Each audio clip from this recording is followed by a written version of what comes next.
ওকে, C programming language নিয়ে আমরা একটু কথা বলবো আজকে। সি প্রোগ্রামিং ল্যাঙ্গুয়েজ বলা যায় একটা মিড লেভেলের language, developed by Dennis Ritchie in 1972। এটা ডেভেলপ করা হয়েছে বেল ল্যাবরেটরি বা বেল ল্যাব। তো সি প্রোগ্রামিং ল্যাঙ্গুয়েজ কম্পাইল করার জন্য আমাদের যে কম্পাইলারটা ব্যবহার হয় সেটাকে আমরা বলছি জিসিসি কম্পাইলার।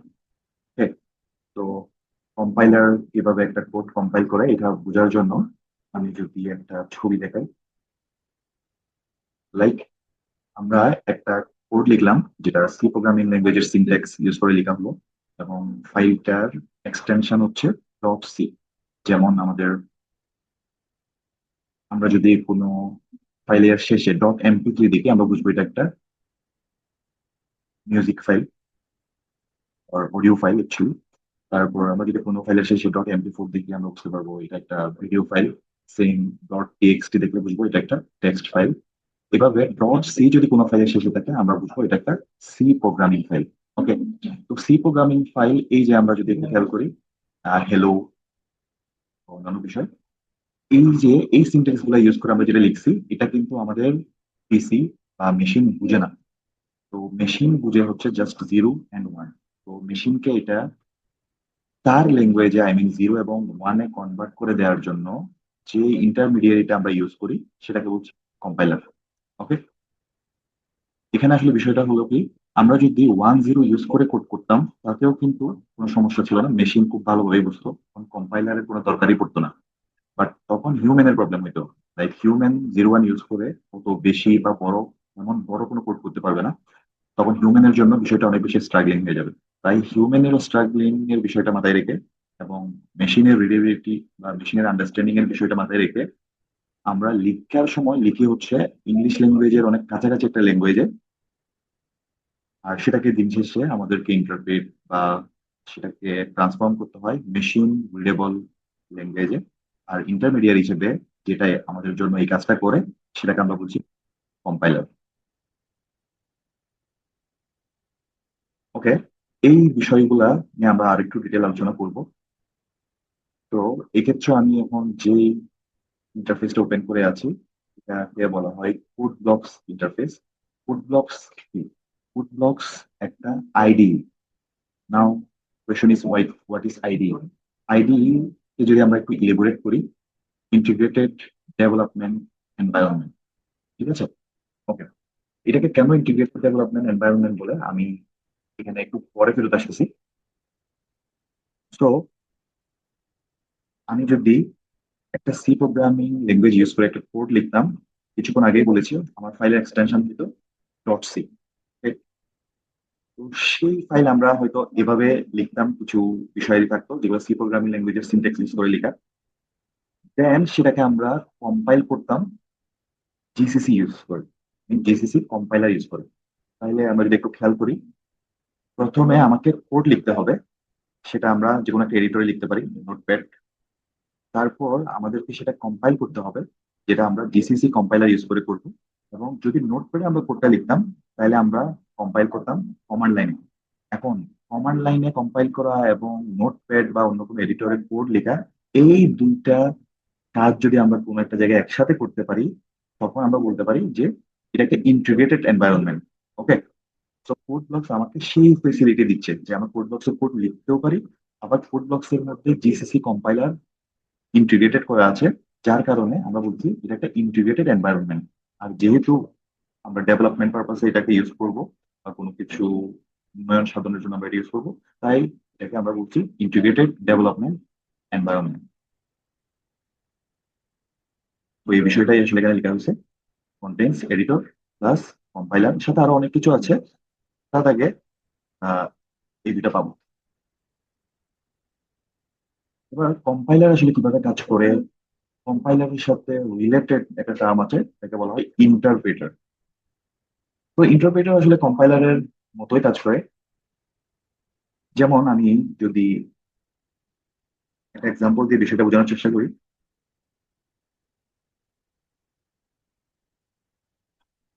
এখানে আমি একটা রং লাইন লিখবো। রং লাইন বা রং স্টেটমেন্ট লিখবো। ওকে,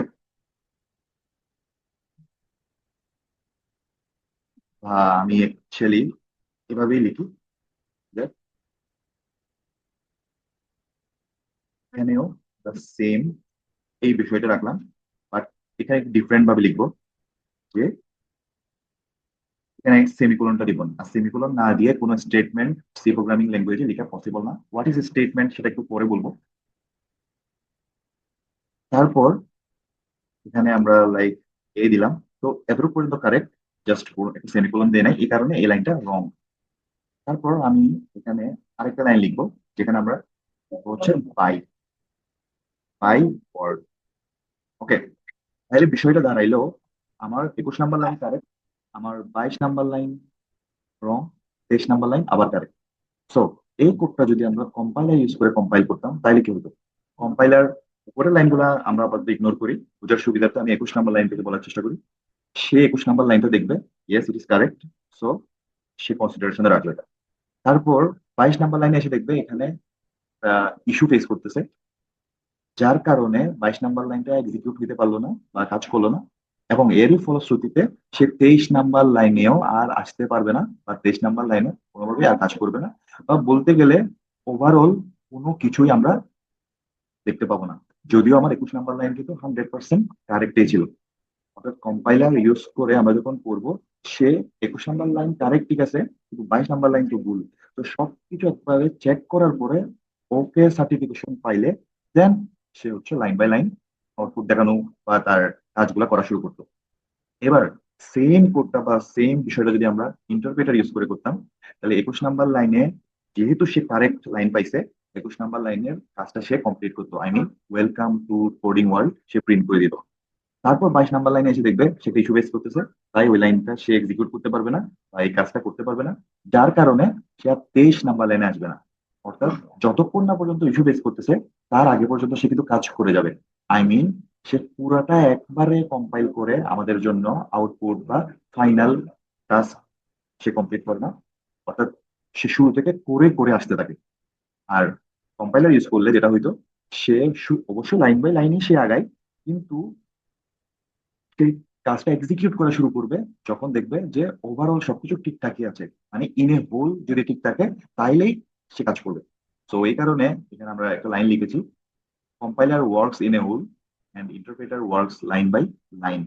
ওকে, এবার সি প্রোগ্রামিং ল্যাঙ্গুয়েজে আমরা একটা ফাইল লিখার চেষ্টা করব, একটা কোড লিখার চেষ্টা করব। সো আমি যদি নতুন একটা ফাইল ওপেন করার চেষ্টা করি, এটার জন্য টপ লেফট কর্নারে ফাইল, নিউ, এমটি ফাইলে ক্লিক করে আমরা ফাইল ওপেন করতে পারি। এছাড়া একটা শর্টকাট আছে, control at the same time shift at the same time new press করলে আমাদের জন্য একটা নতুন ফাইল ওপেন হবে। তারপর আমরা যদি এই ফাইলটাকে সেভ করতে চাই তাহলে কন্ট্রোল এন্ড এস একসাথে প্রেস করব। তারপর আমাদের জন্য যে পপ আপ মেনুটা আসলো, সেই পপ আপ মেনুর লেফট সাইডে, মানে আমরা যে ফাইলটা সেভ করবো এই ফাইলটা তো কোথায় সেভ করবো সেটা তো বলে দিতে হবে। তো এই ক্ষেত্রে আমরা সিলেক্ট করতে পারি আমরা কোথায় সেভ করবো। তো নর্মালি আমি রিকমেন্ড করব একটা নির্দিষ্ট বা নোন একটা জায়গায় করার জন্য। তো দিস পিসি বা আমাদের সবার পিসিতে দিস পিসি পাবো, দিস পিসি। ওকে, সেই দিস পিসিতে ক্লিক করার পর যার যার পিসি অনুযায়ী আমরা অনেকগুলো ড্রাইভ খুঁজে পাবো, সেটা নিউ ড্রাইভ হইতে পারে, লোকাল ডিস্ক হইতে পারে। তো এর মধ্যে যে কোনো একটা ড্রাইভ আমরা সিলেক্ট করবো। লাইক আমি যদি নিউ ড্রাইভ ডি সিলেক্ট করি, ওকে, এখন নিউ ড্রাইভ ডি সিলেক্ট করার পরে আবার আরেকটা কথা বলে রাখি, এই যে এখানে যে ইন্টারফেসটা আমরা দেখতে পাচ্ছি, যে মেনুগুলো আমরা দেখতে পাচ্ছি, সেগুলো আমার পিসির সাথে সবার ম্যাচ নাও করতে পারে। তো ডি ড্রাইভের মধ্যে আমরা প্রবেশ করলাম। এবার আমরা চাই হচ্ছে আমরা একটা নির্দিষ্ট ফোল্ডার ক্রিয়েট করে তার মধ্যে ফাইলটা রাখবো। তো আমার এখানে নিউ ফোল্ডার ক্রিয়েট করার জন্য এই যে নিউ ফোল্ডারে ক্লিক করলে নিউ ফোল্ডার ক্রিয়েট হবে। বাট অনেকের পিসিতে এরকম না হয়ে এই জায়গায় আমি যেখানে হোভার করছি এই জায়গায় ক্রিয়েট নিউ ফোল্ডারের একটা আইকন থাকতে পারে। তোমরা যদি ওই আইকনের উপর নিয়ে যাও বা পয়েন্টারকে হোভার করো, তাইলে কিন্তু ওই লিখাটা দেখতে পাবা। যেমন আমি এখানে নিয়ে গেলে ক্রিয়েট এ নিউ ফোল্ডার লিখাটা আসতেছে এরকম। সো এই জায়গায় ওটাতে ক্রিয়েট নিউ ফোল্ডারে ক্লিক করে একটা নিউ ফোল্ডার ক্রিয়েট করতে হবে। তো একটা নিউ ফোল্ডার ক্রিয়েট হইলো। নিউ ফোল্ডারের আমরা নাম দিই। আমি ব্যাক স্পেস ইউজ করে সে যেটা আগে থেকে ছিল সেটা কেটে দিয়েছি। তো ব্যাক স্পেস কোনটা সেটা তোমরা কিবোর্ডের দিকে একটু তাকাইলে বুঝতে পারবা, কিবোর্ডের উপরে লেখা আছে। আর আমার কি এর উপরে লেখা আছে ব্যাক স্পেস। তো আমি আমার ফোল্ডারের নাম দিচ্ছি কম্পিউটিং সেকশন এ। এজিউম করো এটা তোমরা তোমাদের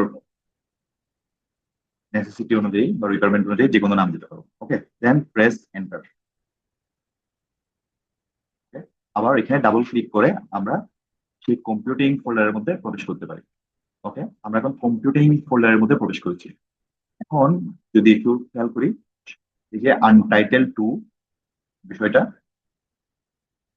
এটা আমি যদি এতটুকু সেভ করে ফেলি তাহলে আনটাইটেলড ফাইল হিসাবে সেভ হয়ে যাবে, বাট আমরা তো এটা একটা নাম দিতে চাই। তো আমি এটার নাম দিতে পারি যে ইনিশিয়াল বেসিক এ টাইপের কিছু একটা, ইনিশিয়াল ডট সি। ঠিক আছে, ডট সি কেন? ডট সি সি প্রোগ্রামিং ফাইলের এক্সটেনশন বা সি প্রোগ্রামিং ফাইলের একটা পরিচয়। Okay, then click on save.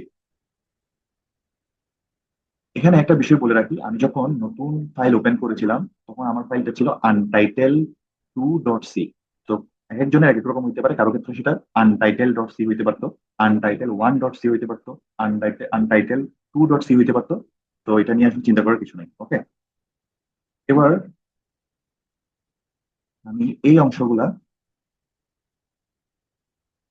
একটু, আচ্ছা, এই অংশটা আমি একটু কপি করে নিয়ে আসি। ওকে, সো সি প্রোগ্রামিং ফাইল লেখার ক্ষেত্রে ভেরি বেসিক যে লাইনটা লিখতে হয় সেটা হচ্ছে ইনক্লুড stdio ডট এইচ। অবশ্যই ইনক্লুডের আগে হ্যাশ সাইনটা দিতে হবে বা হ্যাশ সিম্বলটা দিতে হবে। তো এটার মিনিং হচ্ছে সি প্রোগ্রামিং ফাইলে আমাদের জন্য যেই বিষয়গুলো অলরেডি তৈরি করা আছে সেগুলো যদি আমরা রিইউজ করতে চাই তখন ইনক্লুড করতে পারবো। হ্যাশ ইনক্লুড, এটা একটা সিনট্যাক্স। এরপরে angular bracket, starting of angular bracket and ending of angular bracket. এটা যে আমরা লেস দেন সাইন বলি ওটাই আসলে, বাট এখানে আসলে লেস দেন সাইন না বলে আমরা অ্যাঙ্গুলার ব্রেকেট বলছি। দেন স্টেডি আইও ডট এইচ, এই বিষয়টা উপরে একটু ভেঙে লেখা হয়েছে স্টেডি আইও, কিন্তু কোনোভাবে স্টুডিও স্টুডিও না, স্টেডি আইও। তো এটাকে যদি আমরা একটু স্প্লিট করি, স্টেডি প্লাস আইও। আরো যদি ইলেবোরেট করি, এসটিডি স্ট্যান্ডস ফর স্ট্যান্ডার্ড, আর আইও হচ্ছে আই বলতে ইনপুট এবং ও আউটপুট। ওকে, তার মানে স্ট্যান্ডার্ড ইনপুট আউটপুটের জন্য যে লাইব্রেরিটা, এটা হচ্ছে stdio। এটাকে আমরা আরো একটা নাম দিতে পারি। সি প্রোগ্রামিং ফাইল লিখার একদম শুরুর দিকে যেহেতু এই ফাইলগুলো থাকে, এগুলাকে আমরা হেডার ফাইল বলি, হেডার ফাইল। এখন শুরুতে আমি একটা কথা বলে আসছি, সি প্রোগ্রামিং ফাইল চেনার জন্য আমরা বুঝতে পারি যে শেষে ডট সি থাকে। সেম এমপি3 এর ক্ষেত্রে ডট এমপি3, পিডিএফ এর ক্ষেত্রে ডট পিডিএফ। এভাবে হেডার ফাইলের শেষে ডট এইচ থাকে। দ্যাট মিনস ডট এইচ হচ্ছে হেডার ফাইলের এক্সটেনশন। ওকে, তো এবার আমরা যদি বাকি অংশগুলো লেখার চেষ্টা করি, very basic structure of C programming. Int main, আমি ওটা লিখে ফেলি দেন এক্সপ্লেন করব। রিটার্ন 0। এখানে এই যে মেইনটা দেখতে পাচ্ছি, এই মেইনটা হচ্ছে মেইন ফাংশন। এটা একটা ফাংশন, আর ফাংশনের নাম হচ্ছে মেইন। এবং এটাকে মেইন ফাংশন এ কারণে বলা হয়, this is the entry point বা entrance of a programming a code of C or a code in C. তার মানে এটা হচ্ছে আমার একটা দরজা, যে আমার সি প্রোগ্রামিং ফাইল রান করার জন্য শুরুতে এখান থেকেই যাইতে হবে। ওকে, তারপর এর আগে যে ইনটা দেখা যাচ্ছে এটাকে বলা হয় রিটার্ন টাইপ। তো আমি যদি আমার যেখানে লেখা আছে অলরেডি সেখান থেকে একটু নিয়ে আসি,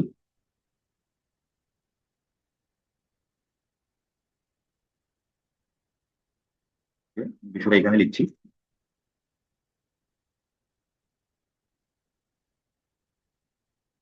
ইন্ট হচ্ছে রিটার্ন টাইপ। রিটার্ন টাইপ কি সেটা বোঝার জন্য যদি আমি একটা এক্সাম্পল দিই, ধরো যাক আমি একটা মিলে গেলাম, রাইস মিল। ওকে, তো রাইস মিলে আমার ইনপুট হবে হচ্ছে ধান, আর আমার আউটপুট, আমার এক্সপেক্টেড আউটপুট হবে সেখান থেকে রাইস বা চাল। তাইলে আমরা যদি এই ফাংশনটাকে একটা রাইস মিলের সাথে কম্পেয়ার করি, ওই রাইস মিলের কাজ হচ্ছে ওই মেশিনটার কাজ হচ্ছে ইনপুট আকারে ধান রিসিভ করা, আউটপুট আকারে চাল দেয়া। ঠিক আছে? তো এই মেশিনটা ভিতর কি করতেছে না করতেছে অনেক কিছু সে করতে পারে, বাট তার সব কাজ শেষে মানে ফাইনালি আমাদের কাছে সে কি রিটার্ন করতেছে বা কি দিচ্ছে আমাদেরকে, সেটা হচ্ছে চাল। সো এখানেও সেম, এই মেইন ফাংশনের ভিতরে আমরা অনেক কিছু লিখতে পারি, তাকে দিয়ে অনেক কাজ করাইতে পারি, বাট সব কাজ শেষে সে আমাদের জন্য যেটা রিটার্ন করবে সেটা হচ্ছে একটা ইন্টিজার টাইপের ডাটা। তো এটা যদি আমার সেই রাইস মিলের মেশিনটা হইতো, তাহলে এখানে রিটার্ন টাইপ তখন হইতো রাইস। ওকে, যেহেতু এখন সেটা সেটা না, আমাদের এখানে রিটার্ন টাইপ ইন্ট দিয়েছি। তো ইন্ট বলতে আসলে আমরা বুঝি হচ্ছে integer. Int means integer, integer. তো ইন্টিজার বলতে আসলে কি বোঝাচ্ছে, সেটা হচ্ছে একটা পূর্ণ সংখ্যা, ডেসিমালে পূর্ণ সংখ্যা। ঠিক আছে? অর্থাৎ সেটা ডেসিমাল কেন বলছি, কারণ আমার নাম্বার সিস্টেমে অনেক ধরনের নাম্বার সিস্টেম আছে, hexadecimal, octal, binary, decimal. So ডেসিমালে একটা পূর্ণ সংখ্যা প্রোভাইড করলে বা রিটার্ন করলে তখন আমরা বলতেছি এটা রিটার্ন টাইপ ইন্টিজার বা ইন্ট। ওকে, এখন এই যে ইন্টটা লিখছি, এরপরে মাঝখানে কিছু লিখি নাই এখন, বাট রিটার্ন জিরো লিখছি। এই যে আমি এতক্ষণ ধরে বলতেছি যে ইন্টিজার টাইপের ভ্যালু রিটার্ন করবে, এটা কিন্তু এই জায়গায় হচ্ছে সে জিরো রিটার্ন করতেছে। এখানে চাইলে আমরা 5 লিখতে পারতাম, 7 লিখতে পারতাম, 10 লিখতে পারতাম। ওকে, তো যে কোনো পূর্ণ সংখ্যা সে চাইলে রিটার্ন করতে পারে, এটা বোঝানোর জন্যই আমরা এখানে ইন্ট দিয়েছি। এই হচ্ছে বিষয়। আমার প্রশ্ন হচ্ছে জিরো লিখতে হবে কি, এটা কি মাস্ট? আসলে ধরো আমরা যদি ওই মেশিনটার কথাতে আবার ফেরত আসি, মেশিনটা তার সব কাজ শেষে হচ্ছে আমরা চাই যে আচ্ছা একটু বাতাস দিয়ে মেশিনটা ক্লিন হয়ে যায়। তো এখানেও এই রিটার্ন জিরো অনেকটা এরকম, যে আমি চাই প্রোগ্রামটা খুব নাইসলি ফিনিশড হোক, এখন আর তার কিছু করার নাই, যে তুমি শেষ করে দাও। তো কোনো কিছু রিটার্ন করার দরকার নাই, যেটার কোনো অ্যাকচুয়াল ভ্যালু আছে এই টাইপের কিছু রিটার্ন করার দরকার নেই। এটা বোঝানোর জন্য আমরা আসলে জিরো রিটার্ন করতেছি, অ্যাকচুয়ালি মিনিংলেস কিছু একটা এন্ডিং বোঝানোর জন্য। ওকে, কিন্তু চাইলে আমরা এখানে 7 রিটার্ন করতে পারতাম, আমরা চাইলে 5 রিটার্ন করতে পারতাম, সাব টু আস। ওকে, তো আর রিটার্ন এটা হচ্ছে একটা কিওয়ার্ড, এটা কোনো কিছু রিটার্ন করার জন্য আমরা ইউজ করে থাকি। এই বিষয়টা বোঝার জন্য আমি আরেকটা ডাটা টাইপের সাথে পরিচয় করাই দিই, আমরা ভবিষ্যতে অনেকগুলো ডাটা টাইপের সাথে পরিচয় করাই দিব। আরেকটা ডাটা টাইপ হচ্ছে ফ্লট।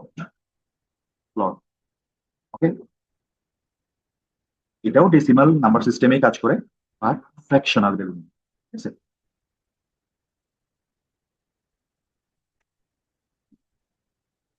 সো আমি যদি এখানে 7.5 রিটার্ন করতে চাইতাম, তখন আমি এখানে আর ইন্ট লিখতাম না, লিখতাম ফ্লট।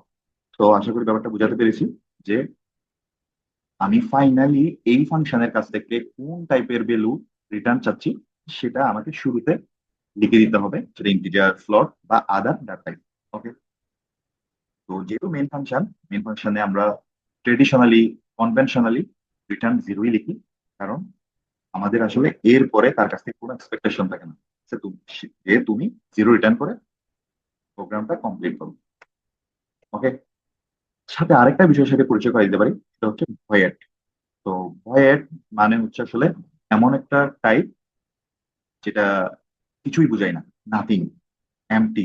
ওকে, তো তখন আমাকে কোনো ধরনের কোনো ভ্যালু দিতে হবে না, ভয়েড লিখলে আমরা শুধু রিটার্ন লিখলেই হবে, অথবা রিটার্নও লেখার দরকার নেই। ওকে, তো আমি আগের জায়গায় ফেরত যাচ্ছি। আমরা যখন সামনে থেকে কোড লিখবো, this will be my very basic skeleton, আর বাকি কিছু আমরা অ্যাড করতে থাকবো, বাট এটা সব সময় আমরা রাখবো। Okay?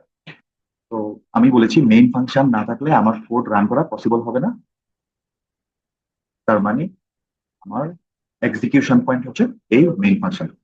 এবার আমি আরেকটা লাইন লিখতেছি, প্রিন্ট এফ, প্রিন্ট এফ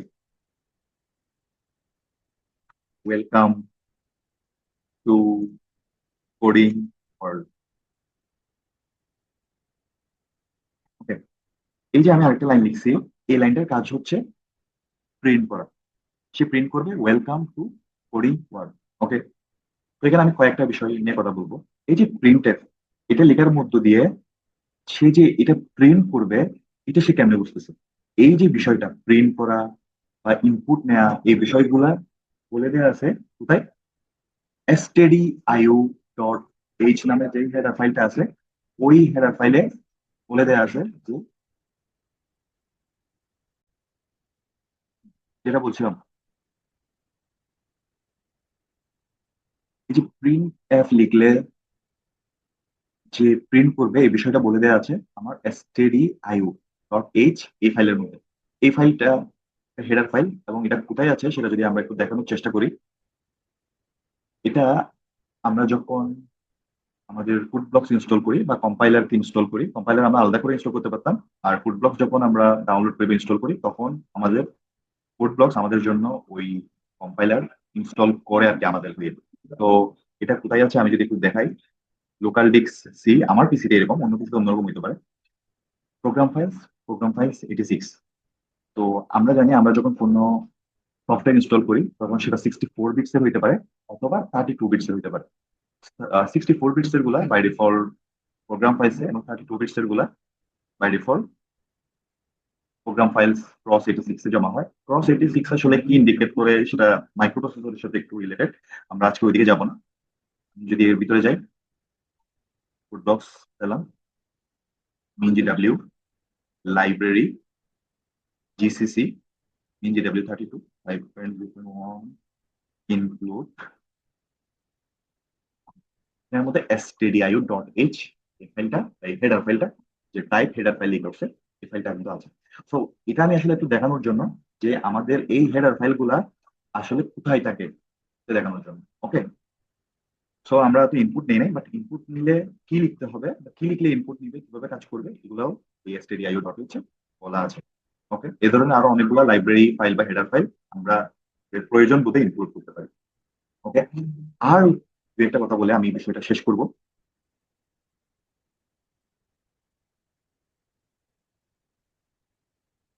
ওকে, হ্যাঁ, এই যে আমি এখানে যদি একটু খেয়াল করি, প্রিন্টএফ যেটা, এটা কিন্তু একটা ফাংশন। হ্যাঁ, এই ফাংশনটা আমাকে লিখতে হয় নাই, কিন্তু এই ফাংশনটা stdio.h এ বলে দেওয়া আছে, যেটা আমি অলরেডি বলেছি। এখন কোয়েশ্চেন হচ্ছে ফাংশন চেনার সহজ উপায় কি? ফাংশন নিয়ে আমরা পরবর্তীতে অনেক আলোচনা করবো, বাট সহজভাবে ফাংশন চেনার উপায় হচ্ছে সি প্রোগ্রামিং ল্যাঙ্গুয়েজে তার শেষে ফার্স্ট প্যারেন্থেসিস থাকবে। ওকে, যেমন আমি যদি এই অংশটাকে একটু তুলে দিই, তাইলে এটাও কিন্তু এই যে পরেরটার মতো। তার মানে মেইন লেখার পরে আর ফার্স্ট ব্র্যাকেট শুরু, ফার্স্ট ব্র্যাকেট শেষ, প্রিন্টএফ লেখার পরে ফার্স্ট ব্র্যাকেট শুরু, ফার্স্ট ব্র্যাকেট শেষ। তারপর ভিতরে আমরা অনেক কিছু লিখতে পারি, না লিখতে পারি, এগুলো পরবর্তীতে দেখবো। মানে কোনোভাবে এফ থাকার সাথে ফাংশন হওয়ার কোনো সম্পর্ক নেই, ফাংশনের নাম যে কোনো কিছু হইতে পারে, কিন্তু একটা পরিচয় হচ্ছে তার শেষে ফার্স্ট ব্র্যাকেট। ওকে, এখন আরেকটা বিষয় হচ্ছে যে এই যে semicolon, this is called semicolon, not colon. Colon হচ্ছে এটা। তো সেমিকোলন যে বিষয়টা, সেমিকোলন হচ্ছে সি প্রোগ্রামিং ল্যাঙ্গুয়েজে অন্যতম ইম্পর্টেন্ট একটা বিষয়। In C programming a line or anything with semicolon is called a statement. That means এটা একটা স্টেটমেন্ট, স্টেটমেন্ট। ওকে, একটা স্টেটমেন্ট। এখন আমি যদি জিজ্ঞেস করি আর কোন কোন লাইনকে আমরা স্টেটমেন্ট বলতে পারি এই কোডে, এই যে রিটার্ন জিরো যেটা, এটাকে আমরা একটা স্টেটমেন্ট বলতে পারি বিকজ দেয়ার ইজ সেমিকোলন। এই লাইনটাকে কি স্টেটমেন্ট বলতে পারি? আনসার হচ্ছে না, এই লাইনকে আমরা স্টেটমেন্ট বলতে পারি না। ওকে, তো মোটা দাগে বিষয়টা হচ্ছে এটা, আমরা একটা ফাইল কিভাবে ওপেন করতে পারি, সি প্রোগ্রামিং আসলে কি বোঝায়, এখানে কম্পাইলারের প্রয়োজনীয়তা কি, আমরা এগুলো নিয়ে আলোচনা করেছি। লাস্ট আরেকটা বিষয় বলে শেষ করবো, সেটা হচ্ছে আমি যখন ফাইলটাকে রান করতে চাইবো, সো আমি বিল্ড এন্ড রানে ক্লিক করতে পারি যদি প্রথমে বিল্ড করতে চাই, আর পরবর্তীবার থেকে শুধু রানে ক্লিক করলেই হবে। তবে আমি রিকমেন্ড করবো সবসময় বিল্ড এন্ড রানে ক্লিক করার জন্য। তো এটা করবো। হ্যাঁ, সে বলতেছে সেগুলো বুঝতেছে না, কারণ এগুলো কোনোভাবে সিনট্যাক্স ফলো করে করা হয়নি। তাই আমরা এগুলাকে double forward slash double forward slash use করে এগুলোকে আমরা কমেন্ট করে দিব। ঠিক আছে, তো এই যে আমার এখানে এই দুটা লাইন ছিল, ডাবল ফরওয়ার্ড স্ল্যাশ কমেন্ট বোঝায়, ট্রিপল ফরওয়ার্ড স্ল্যাশ ডকুমেন্টেশন বোঝায়। তো ডাবল ফরওয়ার্ড স্ল্যাশ কিভাবে বুঝবো? আমরা যদি উপরের পার্টকে হেড, নিচের পার্টকে লেগ চিন্তা করি, তাইলে হেড যদি সামনের দিকে ঝুঁকানো থাকে তখন আমরা বলতেছি এটা ফরওয়ার্ড স্ল্যাশ। তো এভাবে আরো ফরওয়ার্ড স্ল্যাশ আমরা ইউজ করতে পারি। আবার যদি কখনো মনে হয় যে আমরা মাল্টিপল লাইন একসাথে কমেন্ট করব, তখন সেটাকে এভাবে লিখতে পারি। ওকে, অর্থাৎ forward slash star star forward slash. So এর মধ্যে যতগুলো লাইন আছে সবগুলা কমেন্টেড হয়ে যাবে। আর ডকুমেন্টেশন যেটা বলছি, এই যে ট্রিপল ফরওয়ার্ড স্ল্যাশ ইউজ করে কোনো কিছু লিখলে একটু নীল কালারের দেখা যাচ্ছে না, এটা আমরা একটু ডকুমেন্টেশন বা একটু স্মার্টলি রাইটিং বলতেছি, এটাও কমেন্টের মতো কাজ করে। আর কমেন্ট করলে কোনো কিছু কম্পাইলার সেটাকে ইগনোর করে বা বাইপাস করে, ঠিক লিখছি না ভুল লিখছি এগুলো আসলে দেখার বিষয়ই নেই। ঠিক আছে? তো এটা আর কোনো প্রবলেম ক্রিয়েট করবে না। তো আমরা যদি এখন কোডটা রান করার চেষ্টা করি, এই যে যা লিখেছি তাই প্রিন্ট হয়েছে, এবং ওয়েলকাম টু কোডিং ওয়ার্ল্ড।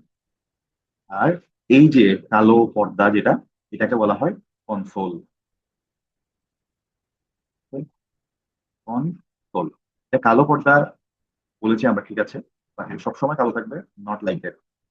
ওকে, তো that's it. Thank you so much for your time.